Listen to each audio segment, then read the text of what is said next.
James, who's also a sudoroom person. You may know him on the internet as Substack. We, along with another friend, moved to the Big Island of Hawaii in November, and we've since then bought some land and started building there. So I wanted to share with you a little bit about what we built, because we had never built a house before and didn't really have much construction experience. So I'll just walk you through what you might want to do if you want to build your own house. And you have certain, like how to evaluate the requirements and limitations and opportunities presented by a piece of land that you're dealing with and the environment that you're in order to sort of make your own wacky house. So this is a map of Hawaii, the island of Hawaii, also called the Big Island. We moved here because it's more affordable than the other islands of Hawaii. And this is actually an interesting map because it's a map of large landowners.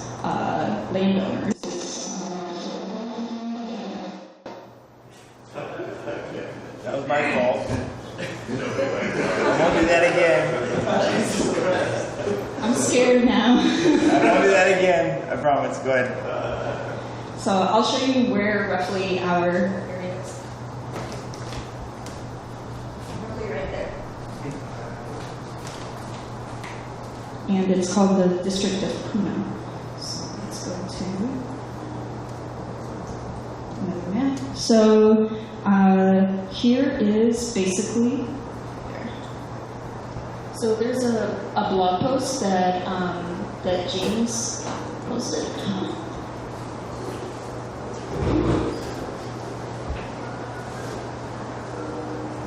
It's not going to work. This is it. This is as good as it's going to get. So this is a blog post that James posted on substacks.neocities.org/spider farm, I think. /write-ups/spider-farm-house.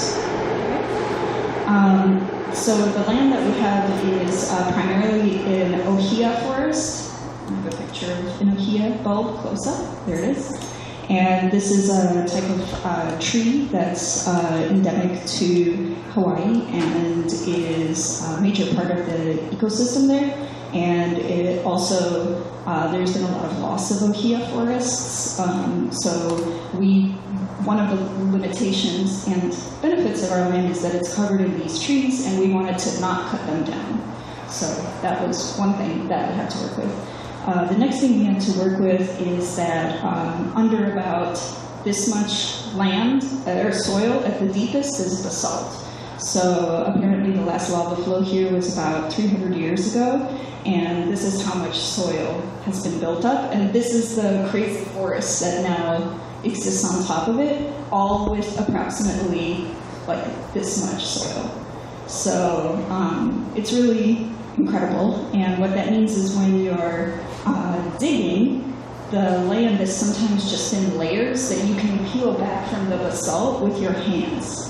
And it comes off in like big chunks of like root and decaying leaf litter and all this different stuff. So there is some good soil there, but I just wanted to show you that like with a shovel in an afternoon, I was able to clear enough soil for our 8 by 12 foot footprint house to get to the basalt. So it was not necessary for us to build a very powerful foundation.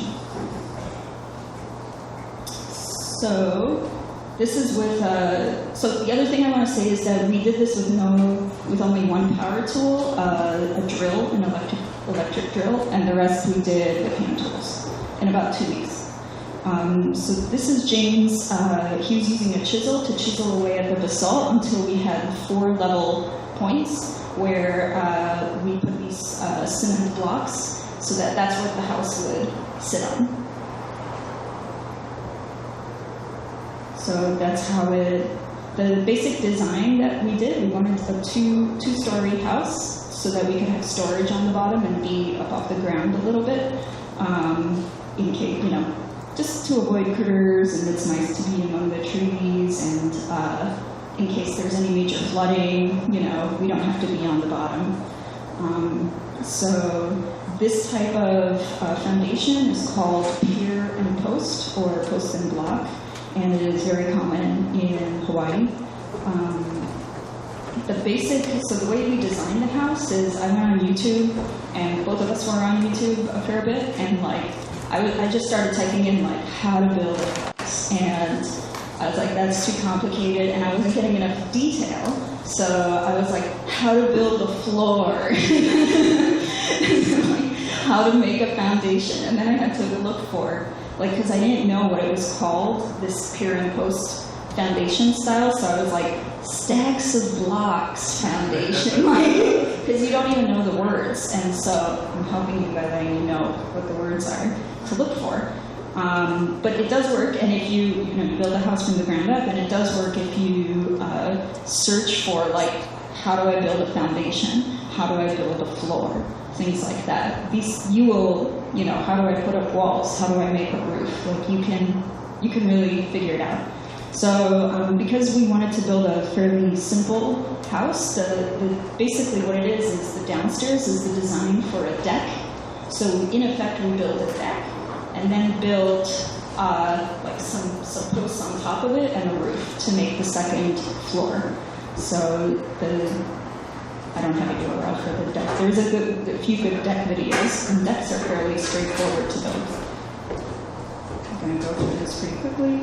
So we built the frame first, so it's upside down. Then we put the posts in like so, upside down, and then we flipped the whole thing so it looked like that. So it's 2 4-foot tall stories because 4x4 posts, which these are, they come in 8 feet. So you can cut one in half and have 4 feet. It's very straightforward. The house is 8 feet by 12 feet because very common size of 2x4, which are these boards, and also of plywood, which are big sheets of wood that we used for the floor. 2x4s also come in 8-foot lengths, and plywood comes in 8-foot lengths and 4-foot widths. So we have 3 pieces of plywood like this over the length of the house, 1, 2, 3. So it's 16, is it 16 feet? Anyway, that's how big the house is. So there's an in progress. So we ended up with a situation where our 3 tallest stacks were getting a little bit too wobbly, so we decided to, stacks of concrete, so we decided to replace them with a more sturdy construction that was stacks of hollow concrete blocks filled with cement. So now it's really solid, and there's a brace.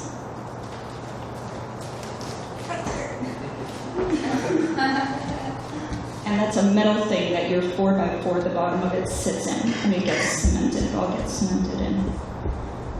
We used rainwater for the water, and that's how it looked. So while I was doing that, James made, in effect, 4 slices of upstairs segment.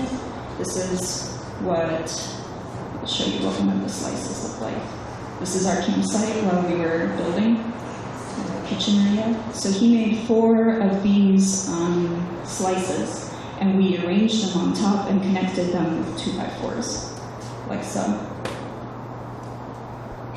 So you can see the four slices and the 2x4 that connects them.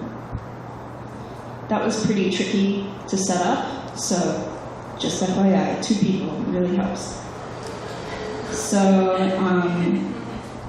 we used plastic PVC corrugated roofing, and metal corrugated roofing is really popular in Hawaii, but we decided to go for the plastic kind because it's cheaper, and also because, and maybe, I'm sure I'm wrong about this, but it just seemed like it rains all the time. Why do you want a metal roof? It's gonna rust, it's gonna get messed up, but we'll see in 5 years, I'm sure. And sooner than that, it was a really bad decision.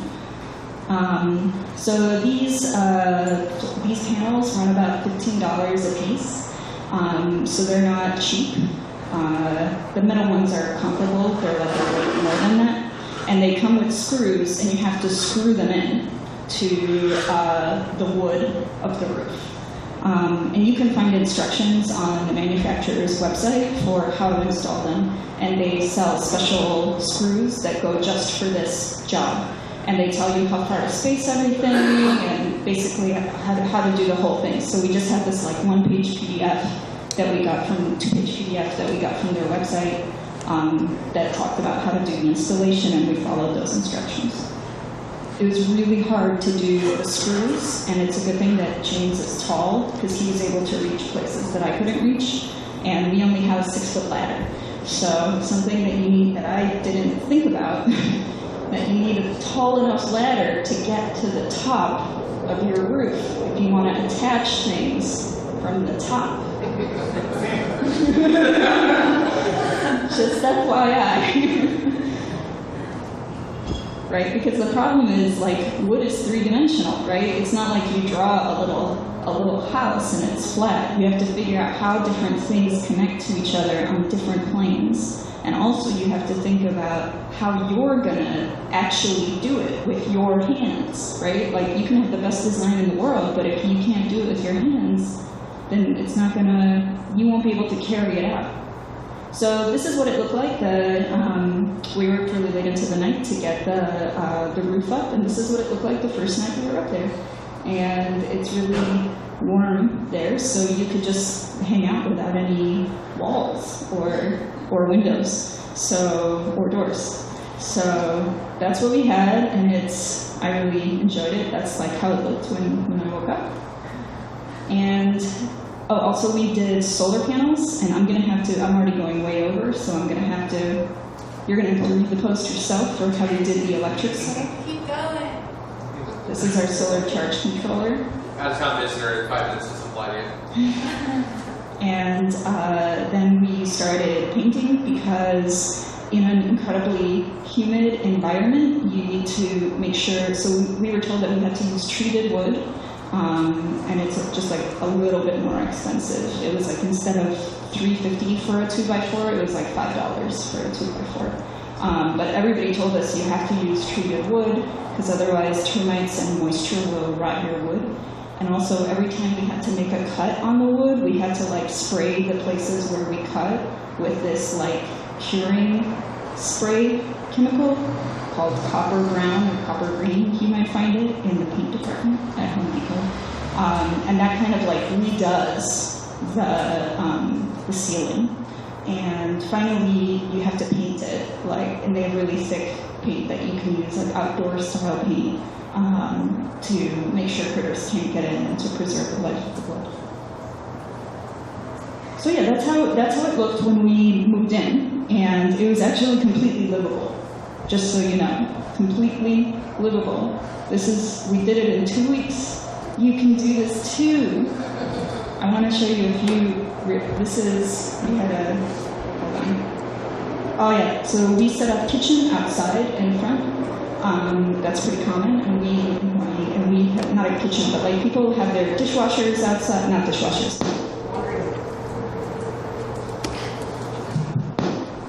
Back? Okay. People will often have like a fridge outside, or they'll have like laundry machines outside. So it's under an overhang, and so we have a tarp covering our kitchen area, and we have a propane stove and coolers. So we don't have a fridge right now, but it's fine because we eat a lot of vegetables. And what else do I have? That's me making breakfast. And behind me, you can see it was raining that day, and there were like drips coming from like the grooves in the roof. And we had some dishes that needed washing, so I just set them out, and I swear they were clean. Like it was really, I didn't have to do anything. It was great. And this is what it's like upstairs. This is James. So now we have these large windows that are like the walls on the short sides of the house, and one of the people who's our neighbor there is a builder, which a lot of people in Hawaii are, and he had this leftover glass from a build that they had just completed. He was like, I don't want it. You guys want these giant pieces of glass, like windows? And we're like, yeah, sure. And he also gave us a bunch of shutter doors, and we used the shutter doors to make some wall. You can see that in the upper right there. I'm sorry, I don't have a picture pulled up, that's better. But in the upper right, you can see one of the shutter doors. So they're horizontal, and they are folded down, and you can fold them up. So that if there's like a storm or something, or it's cold, you can fold them up. Does that make sense? Shutters, sideways, fold up. It's really nice. And it also like lets the breeze in, and is, but it's also shaded, and it's nice. So, yep, this is the upstairs. And we have a friend cat who we brought there as well. And this is the friend cat sleeping on some pillows who live in the forest. So thank you very much.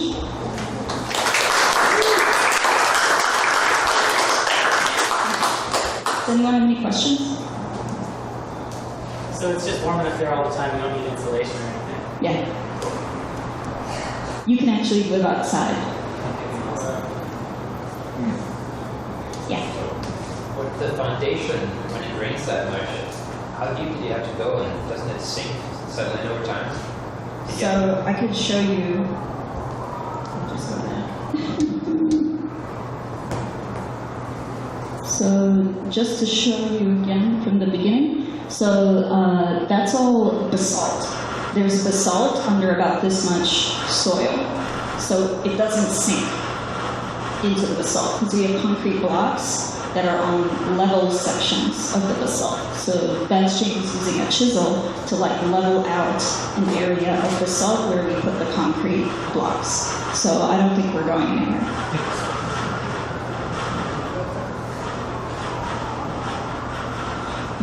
You too can build your own house. It doesn't have to be a normal house. It just has to work for you. It just has to do what you want. Thank you. Go ahead. Are there any, like, can you just do whatever you want, or do you have to, like, go around a lot of regulations? So I think that there are regulations, but actually specifically on the island of Hawaii, and I think especially in the district of Puna where we are, it's super lax, and like places where like almost all the structures are unpermitted, and it doesn't really get enforced. Yes, so another thing that they have on the Big Island is these sort of like public free water sites. So they have like, there's a spot really close to us that's like a natural spring, and there's like a bunch of faucets and a parking lot, and like people pull up and fill from the faucets, and it's open 20, like there's no gate, and so people are always getting water from that. But we also now have a first version of a water catchment system, which is the way that most people in our area get water, because Hilo, the city that we're near, is like one of the rainiest cities in America. So we get loads and loads of rain. And so you can catch your water, and we have a filter that we bought online, and it's a passive system. So you just like have the to-be filtered water above the water that is filtered. Is this like in a park? Is there like a town nearby? It's not a park. This is it. Like it's a rural area. Like it's our lot, and next to it are other lots. And we're about 2 miles off the highway. And that's the highway is like a major highway that goes to places. The nearest town is about 6 miles away.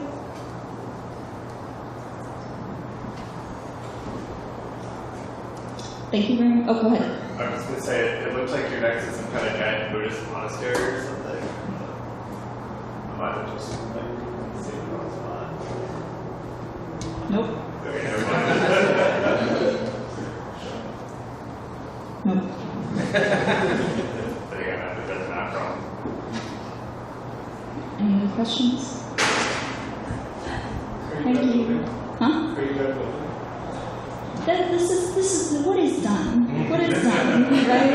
When you like, my mom keeps asking the same thing. She's like, "Is your house done?" And I'm like, "Well, I mean, it's like we live in it, right? So like, it's livable, you know." Yeah. How's your internet? Sorry. How's your internet? Our internet is cell phone based, so yeah, T-Mobile and I believe Sprint works out there as well. I don't know about the other providers.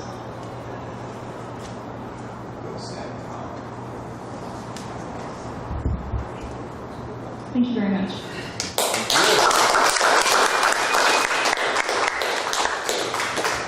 You too can build a house, even if you never built anything. The only other thing I built out of wood before we built our house was a box. I built a box like 3 years ago because I was like, I don't even know how to build a box out of wood. So I built the box.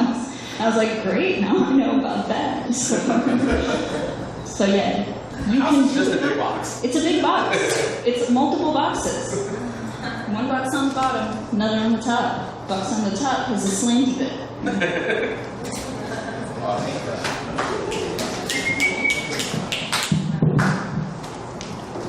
Thank you very much, Marina. That's something she said in there was great. It's just learning the names of things goes a long ways into like knowing something. And I've been in that same position before. It's like you know exactly what you're after, but you don't know what it's called, and then you just start searching for funny shaped names. So I think we're going to take a short intermission right now. Everyone is here, just hang out. Rob, I think, is going to pause the stream, and we'll be back in 5 or 10 minutes.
a bit. Hi! Well, welcome back, everybody. So I just want to take a second to talk about sudoroom. There's some new people here who may or may not know exactly what sudoroom is about. We are an open access, community, members-driven hackerspace workshop, co-working space some days, but the big part about it is that it's a lot of people who are driven by DIY, about making things, and again, we're completely member-driven, from fundraising to collecting membership fees to actually building stuff out in the space. If you're new around here and sounds like something that you're interested in, you should consider becoming a member. We always need new members, and regardless, it's great to see new people around the space. So our next talk is going to be Ari talking about writing robots. Cool.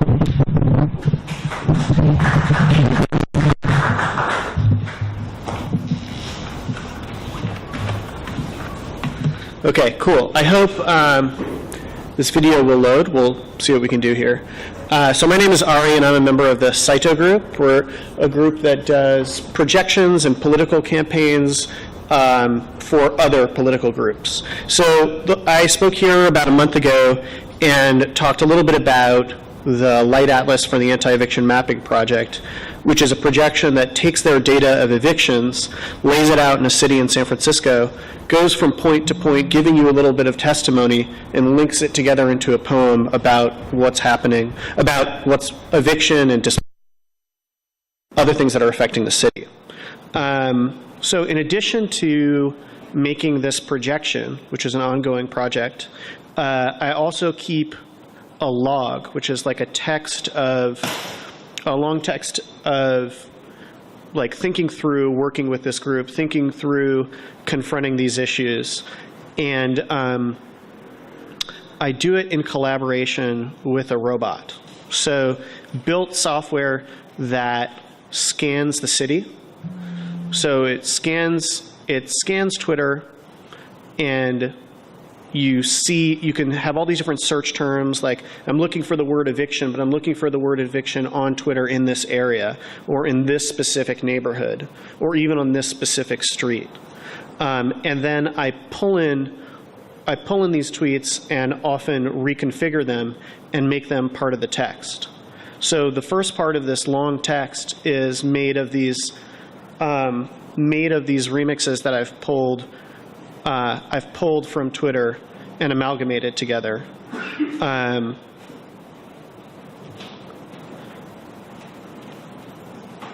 You can also look at what's happening in the city in real time.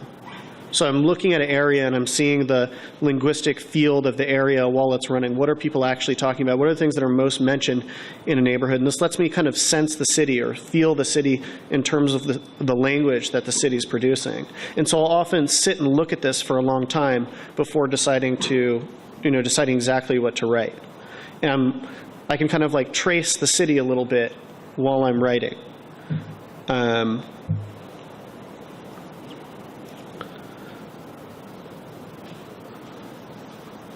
I have all the data, it's all stored, I can go back over it, I can think about it, I can manipulate it. This is just the metadata that we're looking at right now.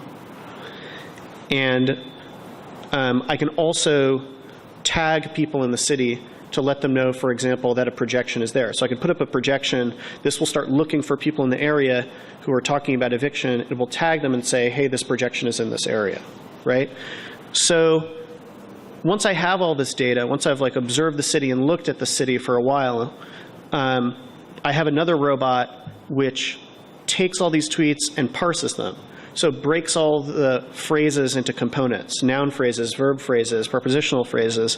And if I could connect my computer, I could show you how we write together. So I start writing, it starts suggesting these phrases to me. I start writing, it starts suggesting these phrases to me. You know, it would suggest discussion. Do I want to use the word discussion?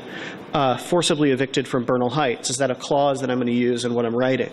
So I can either reject the clause, accept the clause, or add some of my own language, and it's constantly suggesting and feeding to me the language of the city for the particular area that I'm looking at. As I'm doing this big projection, I'm going to these events with the Anti-Eviction Mapping Project, I'm scanning the city, and I'm taking the city and remixing it into these texts that talk about eviction. So I'll read you 2 texts kind of quickly.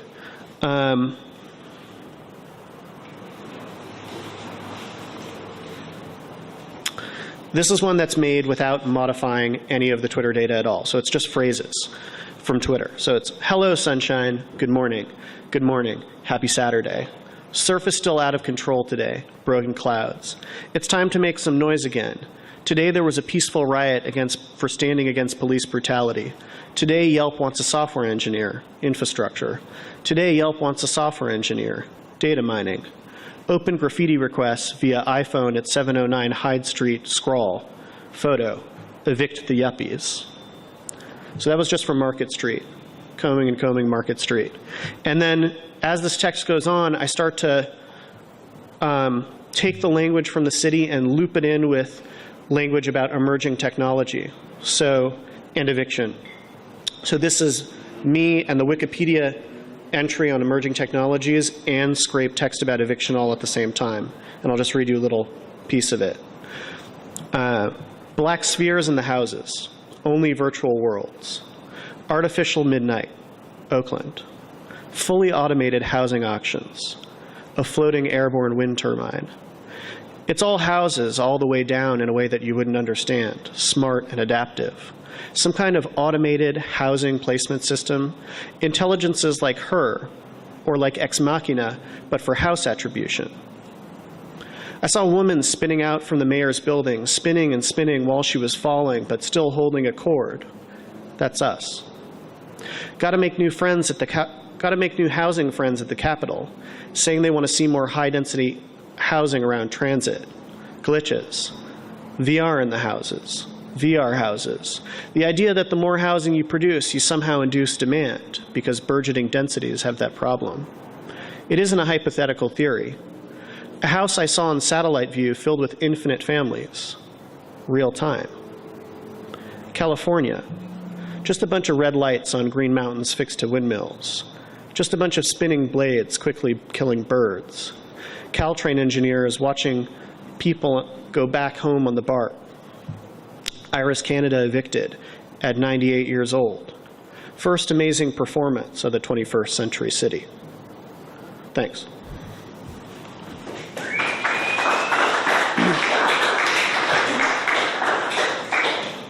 So does anybody have any questions about writing with robots and how that is?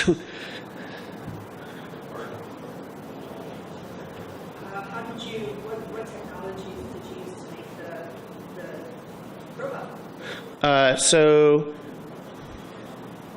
you want to say something about that?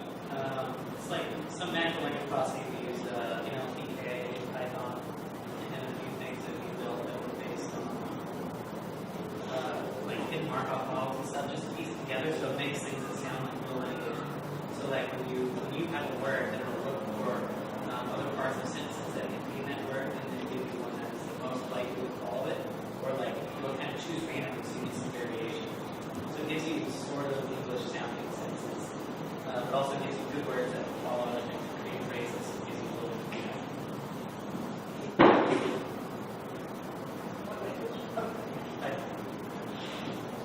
What do you do with the columns and the stuff that you publish? So there's the big projection that's going to go in Mission, the one where we're zooming into the city.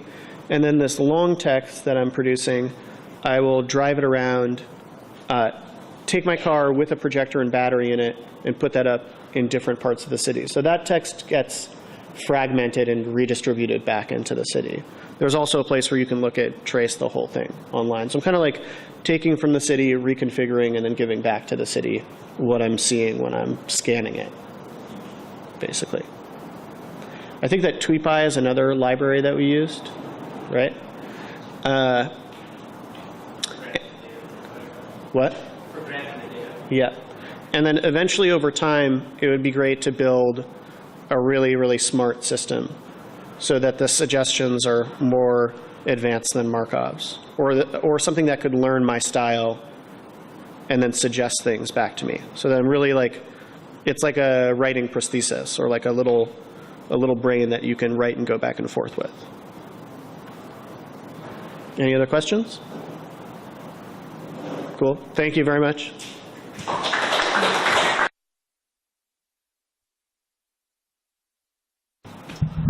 All right, thank you, Ari. Some of that sounded like eerily like dystopian VC pitches throughout there.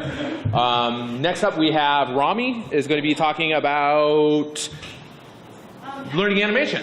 Yeah. Awesome.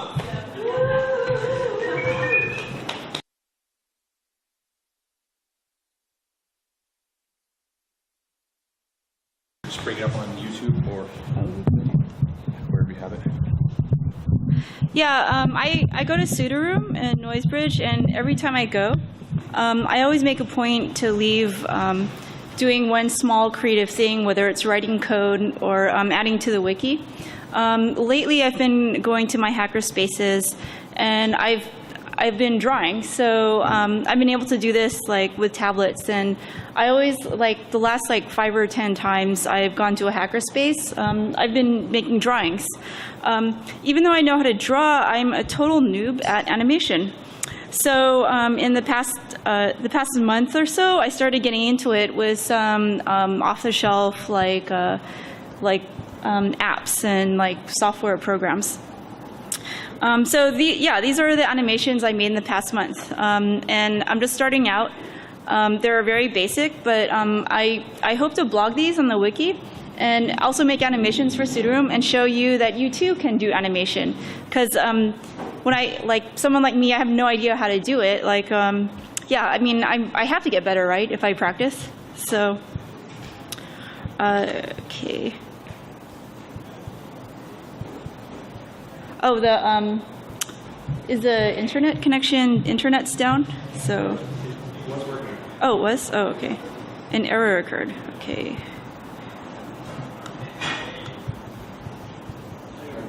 Try refreshing.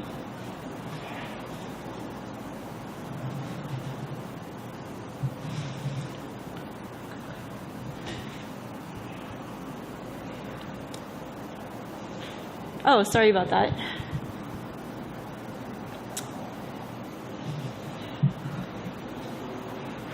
Oh yeah, okay. So while I load it, yeah, like as I said, I've made these with like really cool software programs. One of them exports to HTML5, but of course, like as you know, like when you get software, you want to do stuff, but you get hindered because the software is there, it is proprietary. So also in my animation task in the next few weeks at Noisebridge and sudoroom, I'd like to learn how to do some basic HTML5 animation. I've just never had time for it, so I thought this is a perfect opportunity. Oh man, it's just not loading. So. Hang on, let's see if you're trying to load it up. Oh yeah. Okay, so. Try refreshing it. Refreshing it. Okay.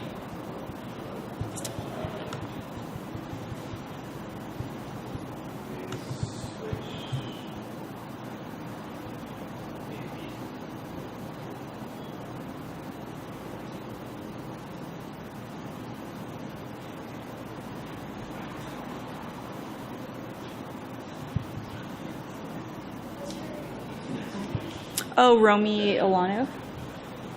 So.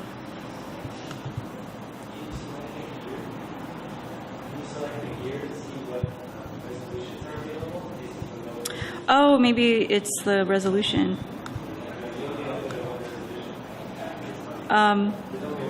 Okay. I have it as a WAV file. Should I? I have it on my phone. Let's see. An error occurred. So, oh, should I go back later? Like when? Let's see.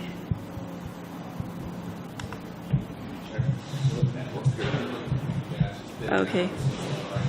Do you think it's a YouTube issue or? It might be a network.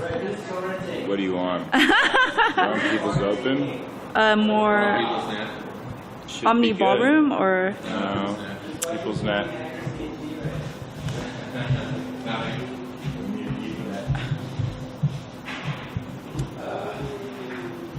Yeah, I have the raw. Okay, should I go like after someone else? So, yeah, we can bring one more person up. Oh, yeah, and one, then, okay. We can get that on the thumb drive. Okay. Sorry about that.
Oh, and I went to Europe too for like a week. I totally recommend it. Like I went to Budapest, so as I was traveling, I was like doing these like very simple animations, and it's really fun. So you can do it like even when you're walking down the street. You don't need a computer. I use a computer here, but here and you know they're just very basic. I was using some cool Autodesk software here, and this is at the Electrical Engineering Institute.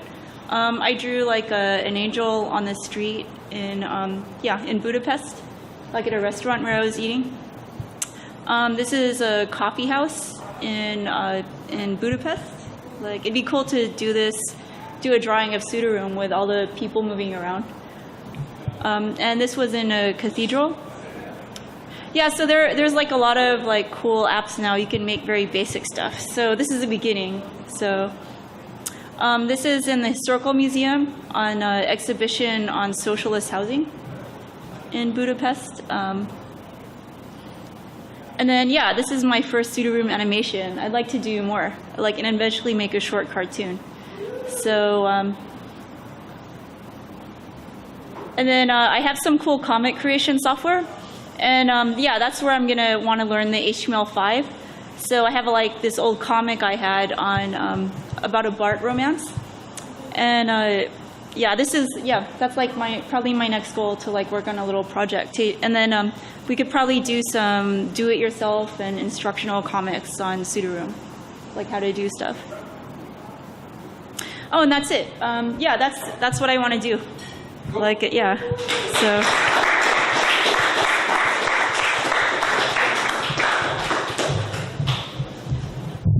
All right, thank you very much. And you'll see that a lot of the artwork on sudoroom.org was created by Rami.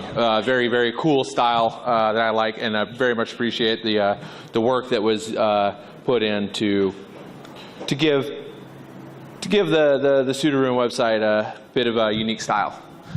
So next we have Trevor coming up to talk about welding robots? Yeah. All right. Thank you. I wasn't planning on giving a presentation, so I need to. I'm trying to hack something together so I can show you something. Okay, there should got some of it? there should be a PDF. Yeah, there's a PDF. Cool. And then I hope one of those will play.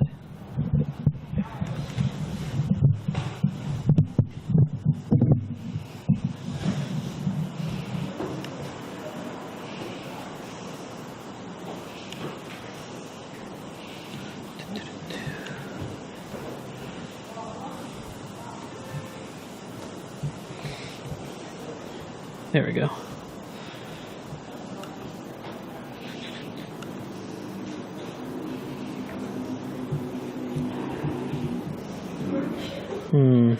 Doesn't like that.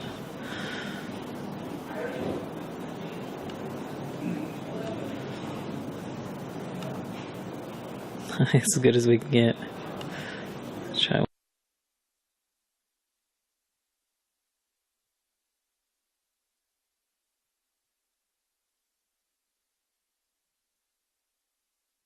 We'll do it like this. This is some work that was done at, I worked with Ari on some of that, the Twitter project where we did the scraping and the robotic poetry and stuff like that. So he invited me here tonight, and I wasn't really planning on doing a presentation, but people seem to like this, so if you guys want to listen, I'll give you a little short presentation. So what we did was we had a roboticist, and I work in like AI and computer vision, and we had a welder in the lab. So we decided to make a welding robot, and that took like a year. It was really not easy because welding's super hard. So this is a picture of the end effector of the robot. What you can see is there's a MIG welding tip attached to the end there, and it's welding these little stainless steel objects onto a stainless steel plate. And there's two stereo vision cameras that are over here, and those ended up not working well enough to give us good resolution, so we switched to a laser scanner, which you'll see a little later. So it's stainless steel. It's a wire-fed stainless steel MIG welder. And stainless steel is really hard to weld in, so if you just decide to try this, I would suggest doing regular steel first.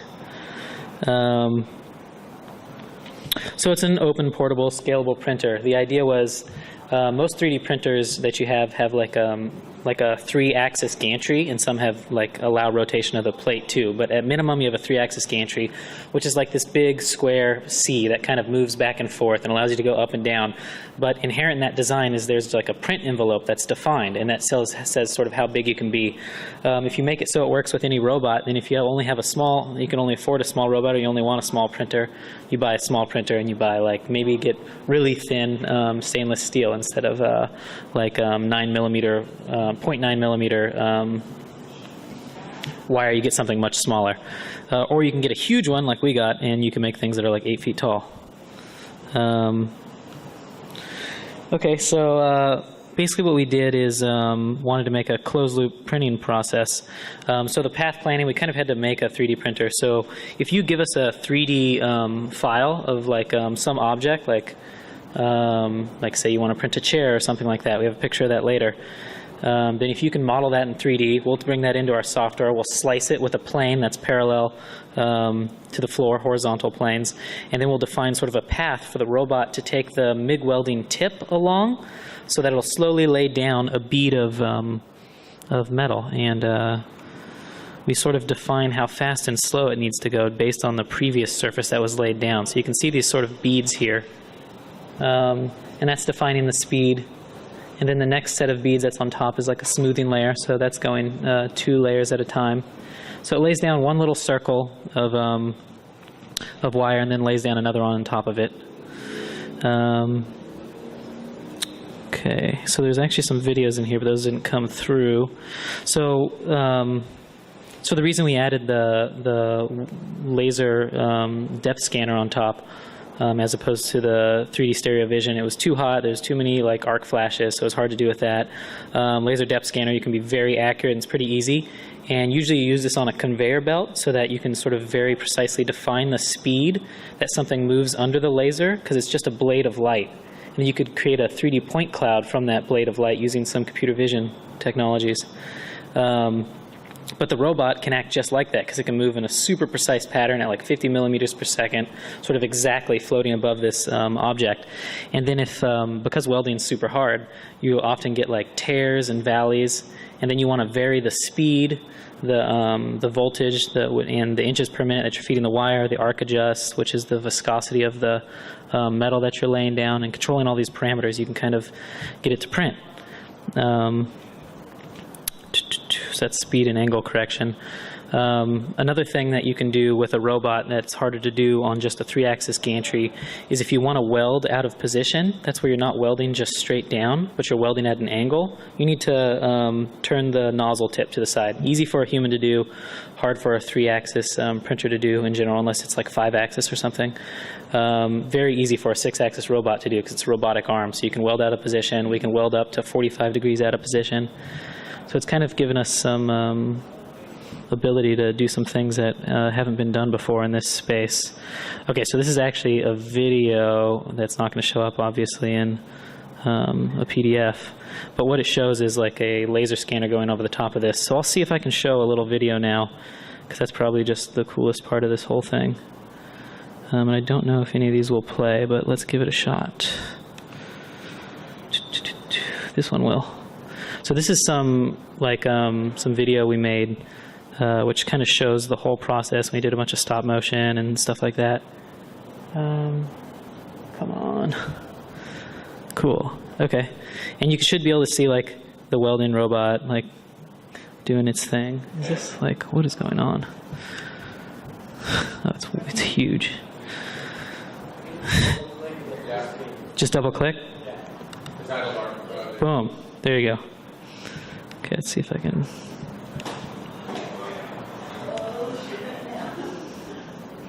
So that's that. So there it's welding. This is the branches of a chair. You know, it's sort of designed in a 3D space, so complexity is free. So that's why it's all like Dr. Seussy. And there it is, like moving around the welding robot, and it goes from branch to branch there. And this is when we were using the stereo vision technology. And that's about the speed that it actually moves at. The other stuff is sped up. I've got one which is a time lapse. So it's kind of showing the program that it uses. We built it in C++, C Sharp, and Dynamo, which is like a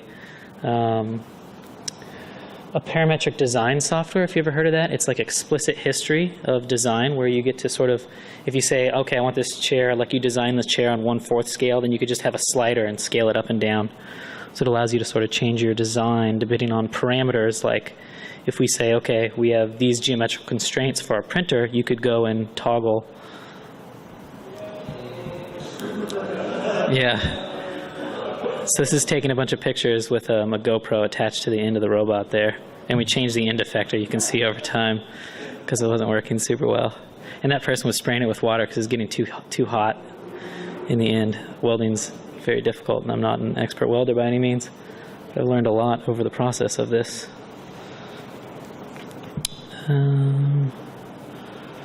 Okay, so that's one video. That's probably the coolest video. And let me see if one other will play, because this one's kind of neat. So that was early on, and the printing process has gotten better since. Let's see if this will play. Oh, awesome. So this is it, just a little time-lapse video I took on my iPhone. And what it's doing there is every time you see it do that horizontal thing, it's doing a scan. And I'll show you one more video where it's actually doing that scan. And it printed that whole thing. It only lays down a layer that's about 2 millimeters thick. So it takes a long time. That print probably took 15 hours. Let's see if this one works. I think this one was like, I think I stopped it in the middle of exporting it, so we'll see. Oh, this is how fast it actually moves. Just because all the other stuff makes it look way cooler. And also part of this is because this is before it was in automatic mode, because robots are super dangerous. Like it'll only stop if it like presses something hard enough. So you should be able to see a laser scanner See that blade scanner going down the top of that thing? It's very faint. Let's see if I can go back a little bit. Oh, this is going in slow-mo. So there's a little blade scanner that goes over the top of this branch right here. You can kind of see it snaking down it right around there. So that's it, like assessing the weld quality that it just had. And something might be going wrong. It should be a little faster than this. Anyway, the robot only stops if it feels force enough to that it will think will destroy its own. Yeah, the sound's off. That's it, like welding. If it feels enough force to destroy its own motors, but that will easily like push through a human body. So you have to have like laser curtains around it and stuff. And if you don't, it has to go slow. So some constraints. But yeah, so that's the robot welder. And yeah, thanks for having me.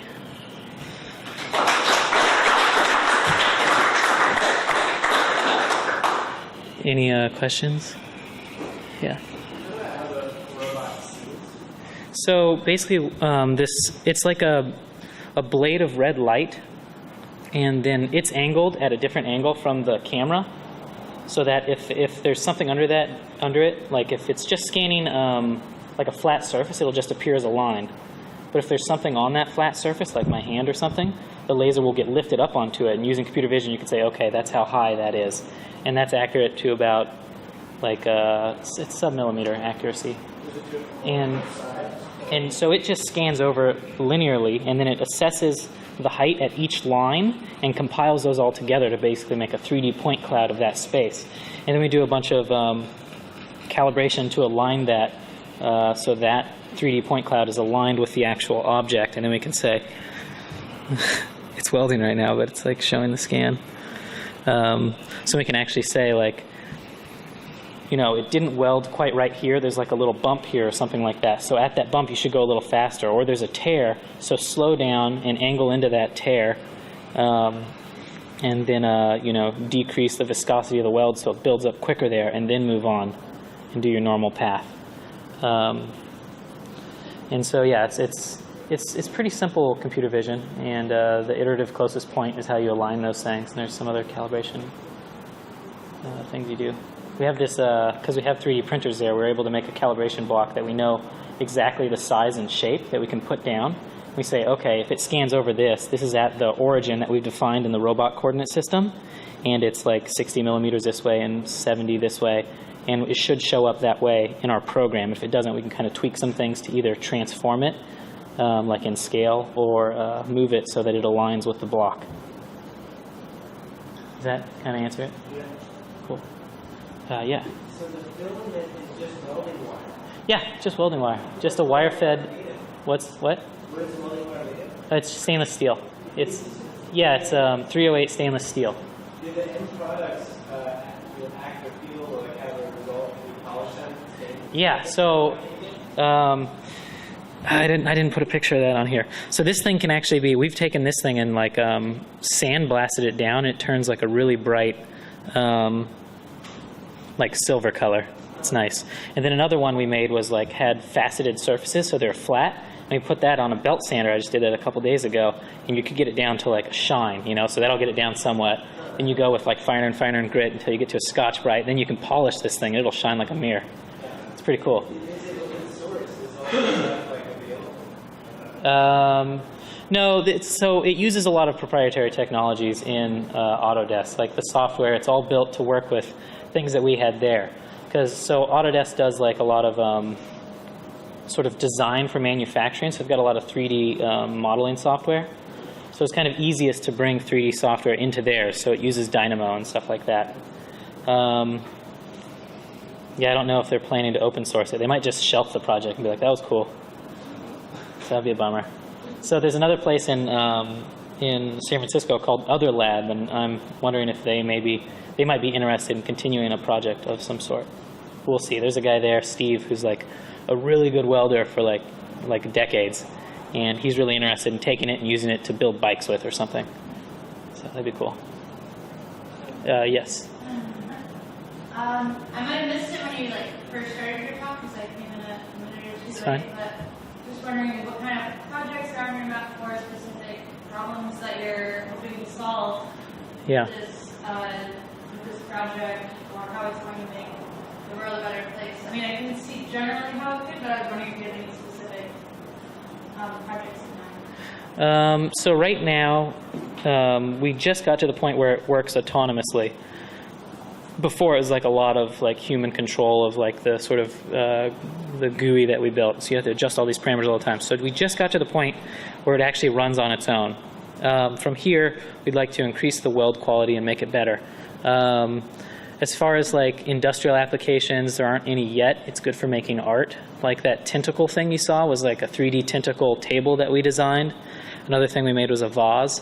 Potentially, we need to do strength tests to see if it could be used in any other areas or applications. But really, it's just kind of a research lab, so we built it because it's possible. And we had the tools and technologies there to show like, hey, this may be the future of how you want to do something. Maybe you could create a project like this. Like people using our technologies could do this on their own. It's kind of a demonstration of the technologies and what you can do with some sort of simple, somewhat simple products. Like these robotic arms are like, you can get them for $5,000 and dynamo's cheap and all that stuff. You just throw it all together. As far as making the world a better place, I don't know. Yeah, I don't know if it has any potential for that. Maybe art. What? Yeah, maybe get rid of jobs. Yeah, that's the most dangerous thing about AI. Yeah. Do you really need a 6-axis robot? Because you were laying it down the same way as a normal 3D printer, like a plastic 3D printer. So we actually were able to use or avail ourselves more of the robot in another project that we did using a lot of the same technology with polymers. So there, you could see that the robot arm isn't just welding like this. So like with the tentacle, it actually has to weld at an angle like this. So if you had a 3D axis printer, like people have built really large format ones that are 3-axis, and they have control of the base, and they have control of this thing, so it ends up being like, like 7 axes or something like that. Then you can get close to doing it. We found that maybe if we knew more about welding, we could actually weld onto the side of things. Like we did tests where with just single lines, we were able to weld completely to the side. And that's more difficult, and that's much easier, obviously, with a 3D, with a...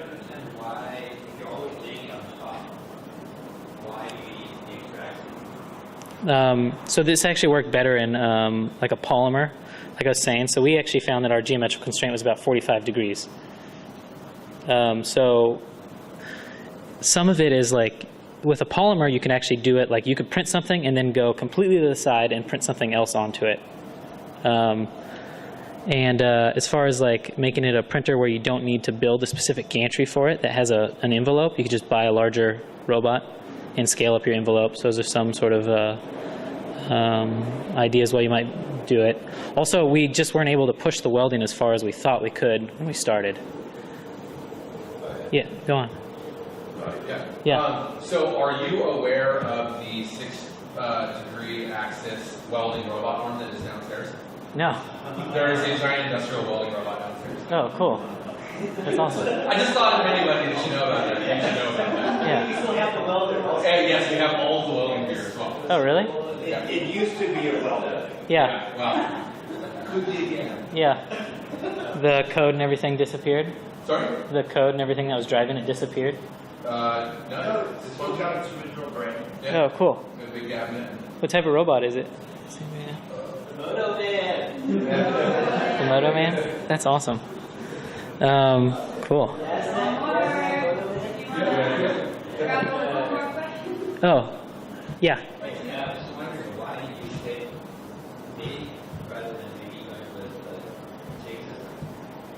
That wasn't a decision I made. I don't know why. I don't know much about welding either. Welding robot arms are big. I think that's the answer. Yeah, I think that was a decision that they made consulting like expert welders early on, supposedly.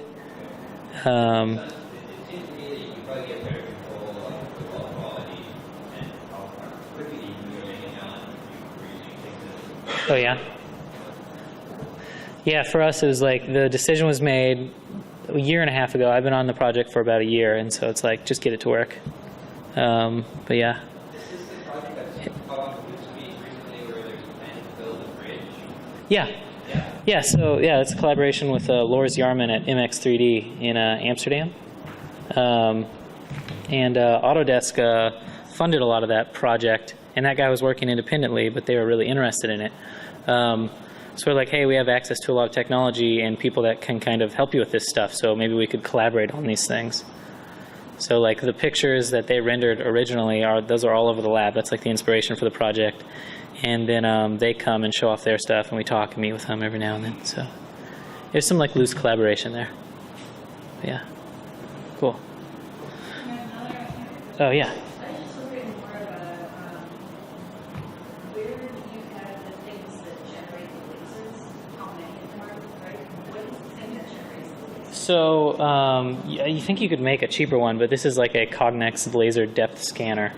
And all it is just a blade of laser light and then a camera that's angled to that. And they're just held in sort of precise orientation relative to one another. And you just use computer vision technologies to extract the height. It's just one of them. Is the device on the robot? Yeah, so the robot does this sort of thing where it's welding, then it goes like this and does this movement. When it's doing that movement that you saw in the sort of sped up version, that's when it's scanning and it's moving at 50 millimeters per second and creating sort of that point cloud from that laser depth scanner. Yeah, cool. Yeah, no problem. All right, thanks guys.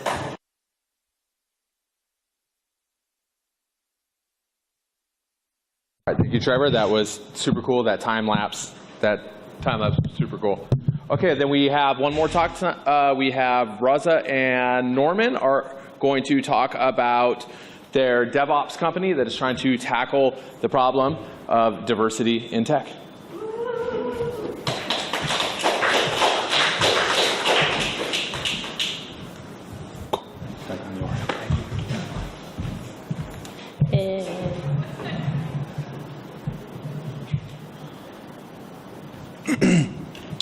How's it going? My name is Norman. I'm Rasa. We are The Plug. So for those of you who don't know, The Plug is slang for drug dealer. Now, although Breaking Bad made a drug dealer look like the best job possible, I'm not here to sell you drugs. Instead, we named our company The Plug because we're going to connect the power to the people. Right now, everywhere you go, you'll run into technology, whether that be smart homes, smart cars. And we just believe that there's not enough diversity in tech, and we need to place the power in an equal distribution of people. So there's us. Next slide. Oh, what happened there? What are you doing? Oh, okay. Go next slide. Cool. So yeah, as you see from the graph, right now the tech field is mostly white males. There's not much else besides Asian. The numbers just aren't where they should be.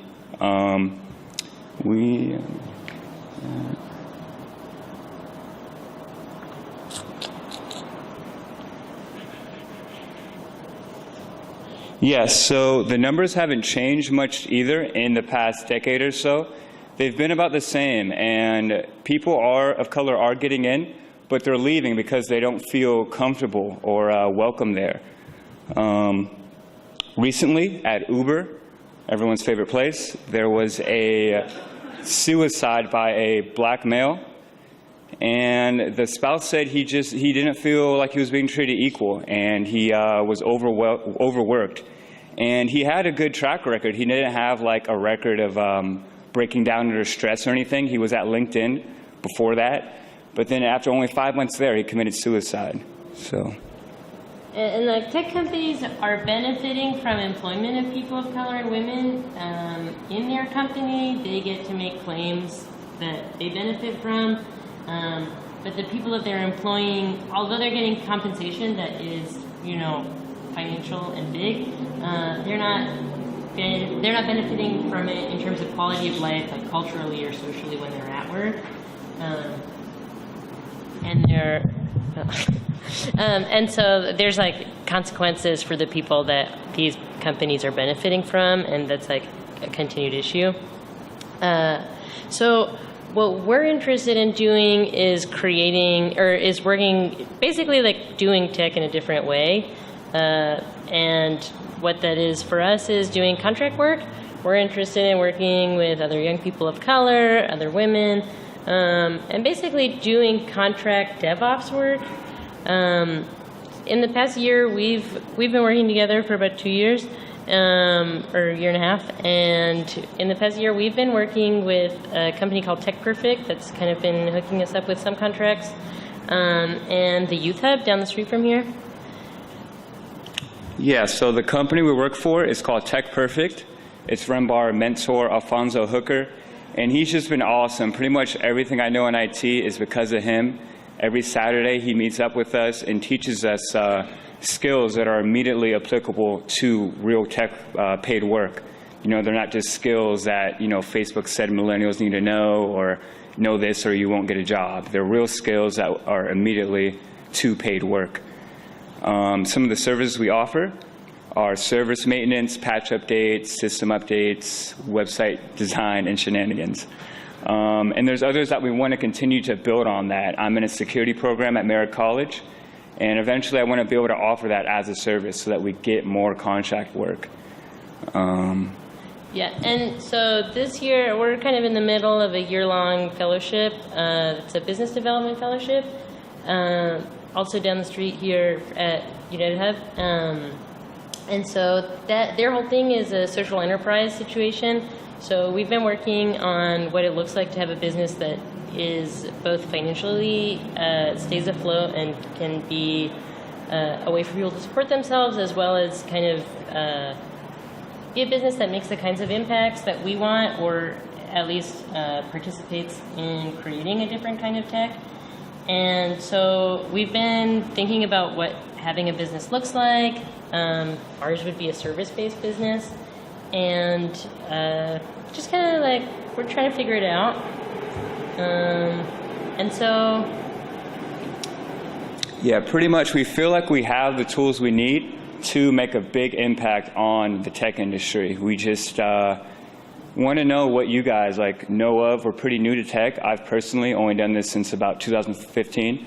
So I want to know if you guys have any suggestions on skills we should learn, places we should go, people we should talk to, meetups. Just let me know. I'll stick around after and we could have a conversation.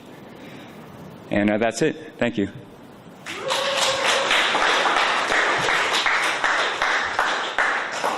Any questions?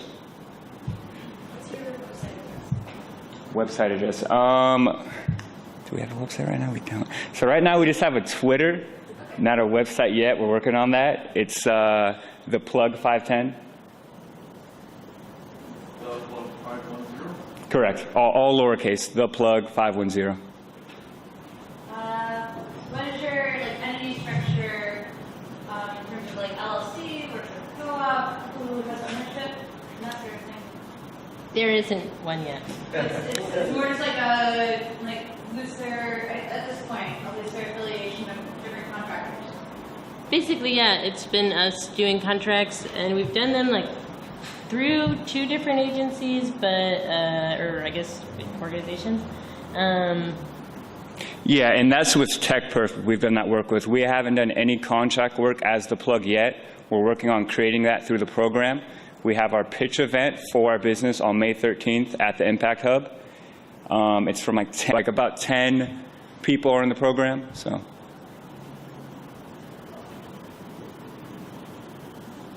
Thanks, all right, everyone. thank you.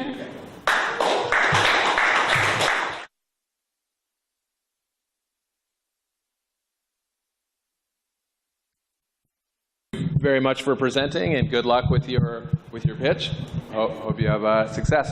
So that wraps up everybody who's talked to me so far, unless there's anybody else who cares to do a talk tonight. Or 10-second pitches. Yeah, just 10-second. Anything you want to talk about, or tell a really bad joke. Yeah. Huh? Firefox. Huh? Sorry?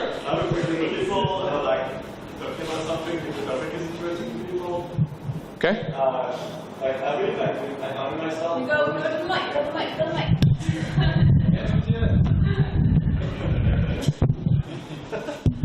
Hello, I'm Luis. I'm wondering if people are interested in like learning about accounting, for example, like doing personal finance for yourself, not using Mint, not using anything in the cloud, just using like software that runs on a laptop or like computer. People are interested. That's cool. So yeah, I've been like setting up Nucash for myself, which is one of those software for accounting, and I'm wondering if I should prepare some 5-minute talks that I could deliver and sort of show people that it can be done and it's not that hard. How long have you been working with it? Well, it's weird. I've been doing accounting actually at Uber for 3 years. Not accounting as an accountant, but as a programmer. I maintained the part of Uber that actually collect the money out of your credit cards.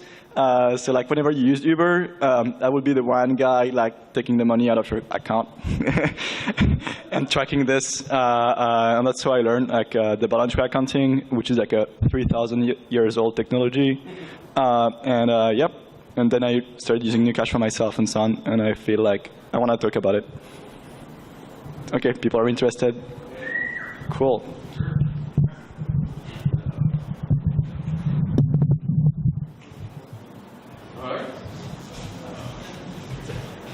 Anyone else interested? Sorry? Okay. Okay.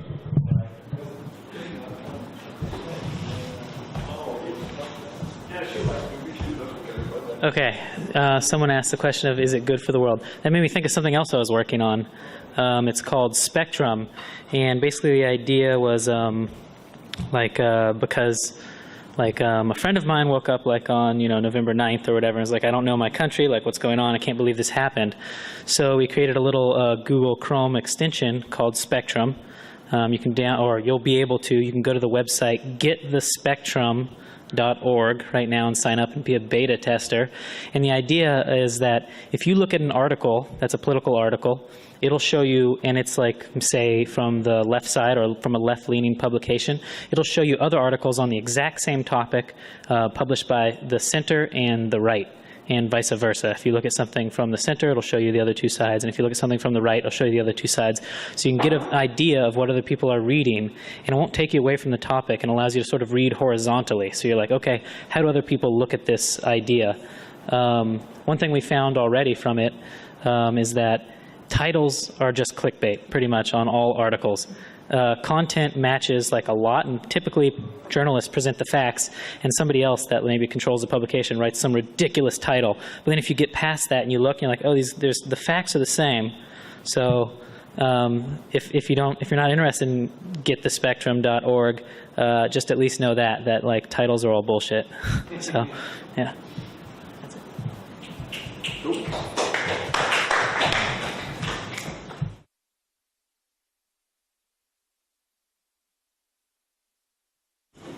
This totally isn't a project pitch, although it's kind of a project pitch because it's sudoroom, and I'm sort of the resident bureaucracy hacker unwillingly or finance person. And sudoroom is currently in debt about $4,000 or 2 months of rent to Omni. We're behind on. Membership income has dropped to around $1,100 a month, and we need to be making at least $2,000 some change, ideally more than that.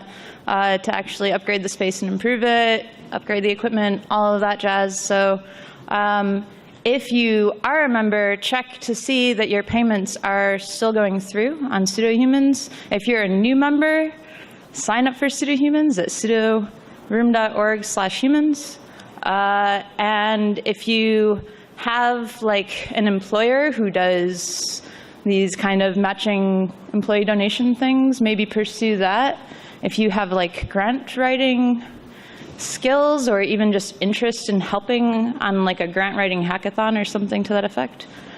So just throwing that out there. Otherwise, there's also general plans to do sort of a sudoroom power cycle this summer and kind of revamp the space and make it nice, maybe put in floors, kind of scheming on like a loft area to maximize the vertical space in the room.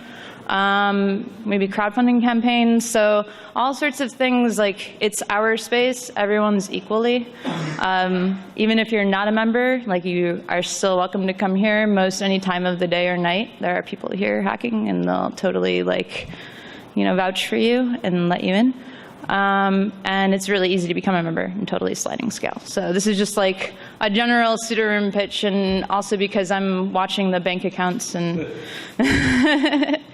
not wanting to, but also interested in accounting stuff. So let's talk. Next week is the monthly meeting. Oh yeah. Want to be a member from next week. Next, so how we kind of have our organizational meetings or get-togethers most weeks of the month. Well, I guess technically third and fourth Wednesdays are like sudoroom weekly parties, and Charlie is always bringing this awesome mac and cheese spread from homeroom down the street every week, like clockwork. It's amazing. So we're pretty well fed, and it's pretty chill. And then first Wednesdays are 5 Minutes of Fame, and second Wednesdays are the general, like, monthly meetings, and that's when you can apply to become a member or, you know, come to discuss and consent on various proposals, sudoroom or omni-wide, that are relevant to the group. So, yeah. And Tuesdays are really awesome nights in Sudo as well. Last night it was super packed with hardware hack night, and then Sudo Mesh can't even fit down there, so we just meet up here. But come around on a Tuesday and just catch the energy and hang out, or a Wednesday, both ways. That's my 3-minute. I think that was probably 5 minutes, but any other additions? Is that every Tuesday is hardware hack night? Every Tuesday is hardware hack night, starting at 7:30, sliding to 8 p.m. start time, and there's also JavaScript hack nights that are open to anybody, all experience levels, on Thursdays at 7. And then Tuesday nights also at the same time, like 7:30-ish start time, is the Sudomesh weekly hack nights.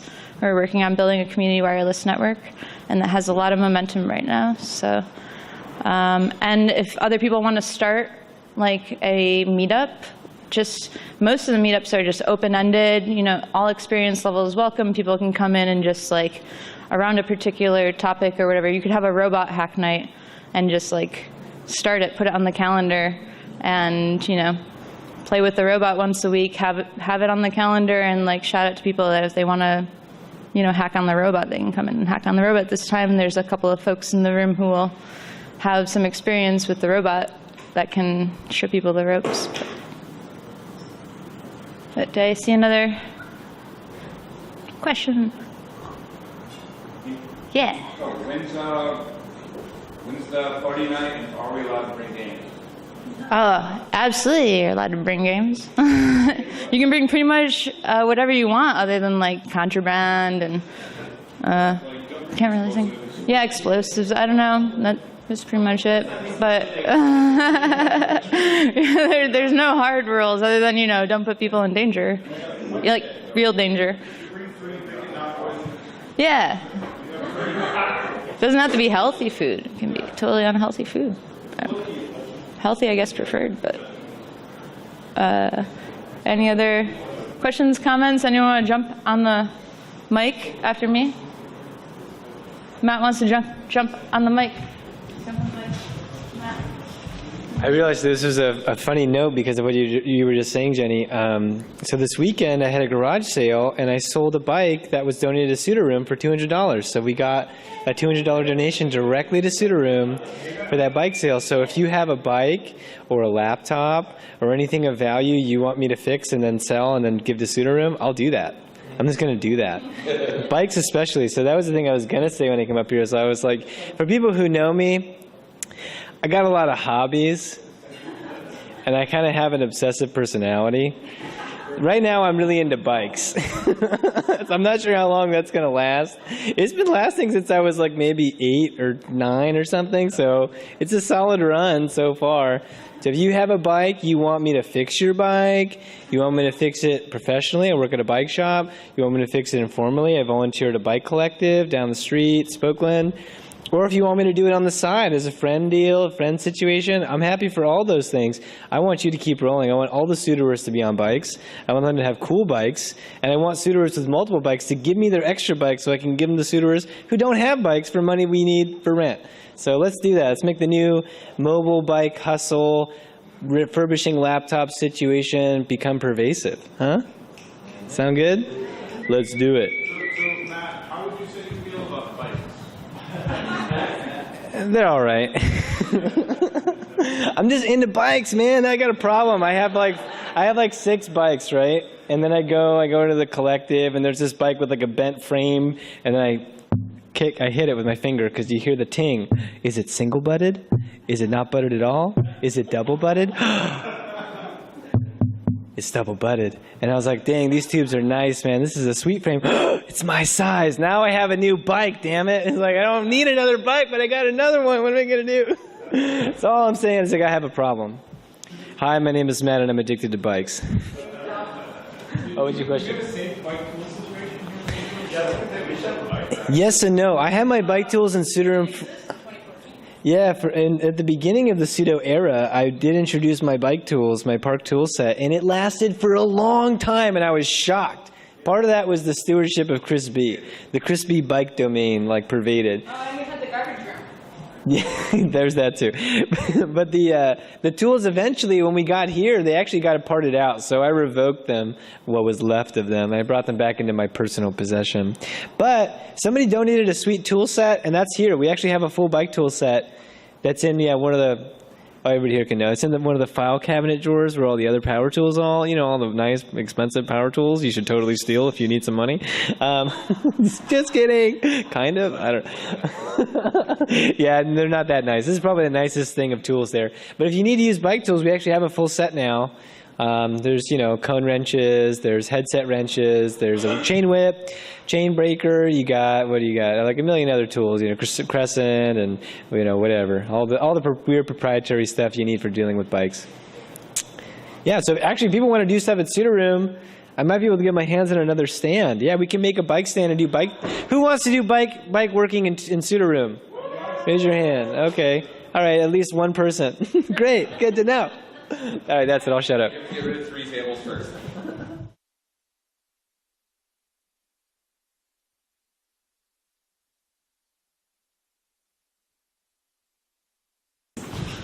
Hello, my name is Daniel. I usually don't come to the mic. I prefer to be in the back.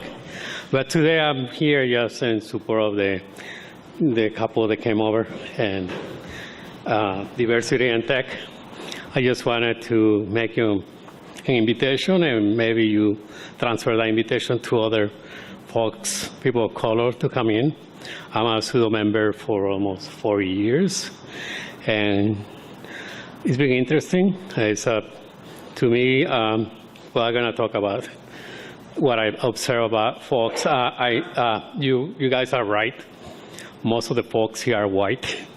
Yeah, let's be clear. And for me, it was like a little bit intimidating to come here. And I invite a friend. And so anyways, the point is that in these 4 years, I've been making very, very good friends here, comrades, guys that I can call after 10 p.m. if I need to. No friends like only call out before 9 or something. No, these are friends that you can call later. But also in the technology aspect, I enjoy seeing them working on projects that Morgan is being one of them. They explained to me what he's working on, this power generator and his bike and stuff like that. I really enjoy that. They're more in other folks. And I do help in many other ways. So I think I'm sharing this, my experience, part of my experience here, so you can translate to others and invite them to come. And if they feel nervous like I was feeling myself, tell them, check with Daniel, that's my name. And then they can talk to me, and I can take them under my wing if that's the case. Yeah, thank you.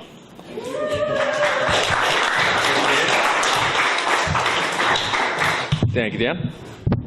So for the most part, I think that's wrapping it up for us. I just want to follow up on a little bit of what Jenny said. She actually said a bunch of the closing things I had to say for me. No, thank you. And one point I would like to bring up that she did not explicitly state, for anyone that doesn't know it yet, is that we own this building through. Yes, we own this building. That is such a huge thing, and it was through a lot of hard work from Jenny and a lot of other very, very dedicated people. And it's something that I frequently find myself thinking about. I've been a member for about 2 years, hanging around a little bit longer than that. But what I've found myself thinking about more and more is, what is this space going to look like in 2 more years, and 3 more, and 5 more years? And owning this building just opens up that vision, opens up the possibilities of that vision, just to an amazing degree. I have trouble, thinking about what it'll be, but I am certain it'll be very amazing. So with that, hope everybody had a good time tonight. We're going to pass around the proverbial hat, which is actually going to be a brown paper bag. So if you've got a couple extra dollars to pitch in, sudoroom could really use it. And then again, if anyone is interested in becoming a member, you are more than welcome. We'll be doing member applications at the general meeting next Wednesday. Come regardless. Tuesday nights are awesome. There's so much stuff going on in this building on Tuesday nights. Hardware Hack Night, People's Open Network, CCL having their general meeting and just doing awesome open science stuff. Wednesday nights, sudoroom party slash meetings. Thursday night is the JavaScript night, which is gathering steam. You may or may not want to go tomorrow. I hear there's a field trip to go see some jerk talk. That's me. So if you want to hear me ramble on about JavaScript and stop motion animation, No, at SF, which is actually in Emeryville. So that's the thing. That's the thing that's happening that I've been trying not to promote. Everybody, thank you for coming out. Hope you had a great time. See you all very soon. Oh, one more thing. One last thing. We need somebody to host an MC next month. I'm away. Mark is away. Rob, you good to help? So you can work with Rob to set up, he'll help you set up the AV and all of this stuff. We just need somebody to promote the event and wrangle speakers. And thank you for everybody who just stepped up and spoke tonight. That's huge in part of the planning for this. What'd you say, Jen? And that's that. Have a good night, everyone.